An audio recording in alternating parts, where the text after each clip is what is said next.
ठाकरे गटाचे ठाण्याचे खासदार राजन विचारे यांनी आपल्या मतदारसंघामधल्या दिघा रेल्वे स्थानकासाठी सातत्यानं पाठपुरावा केला होता। पंतप्रधान नरेंद्र मोदींच्या हस्ते त्या दिघा रेल्वे स्थानकाचं आज व्हिडिओ कॉन्फरन्सिंगने लोकार्पण करण्यात आलं।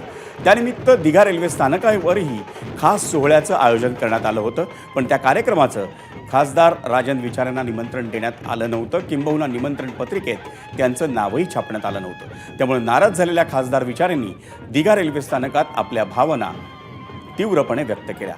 ठाकरे गट आणि भाजपच्या वतीनं रेल्वे स्थानकाच्या परिसरात बॅनरबाजी करण्यात आली होती।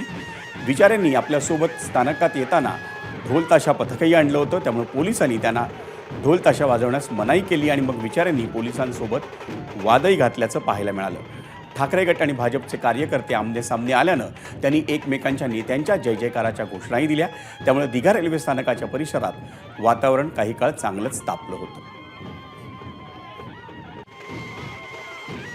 आज आमंत्रणापेक्षा आज लोक बघा किती प्रेमाने या ठिकाणी आलेले आहेत की दिघा स्टेशन चालू करावं यासाठी 9 महिने ते सातत्याने या ठिकाणी माझ्या बरोबर आंदोलनामध्ये सहभागी झालेले आहेत आणि आज ती मागणी जर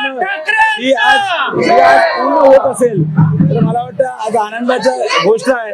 परंतु कुठलाही श्रेय न घेता आज ज्या पद्धतीने ही सर्व मंडळी इथे श्रेय घेण्यासाठी इथे आलेले आहेत आणि लोकांना माहिती आहे ना खासदारांनी काय काय कामं केली। एबीपी माझा, उघडा डोळे बघा नीट।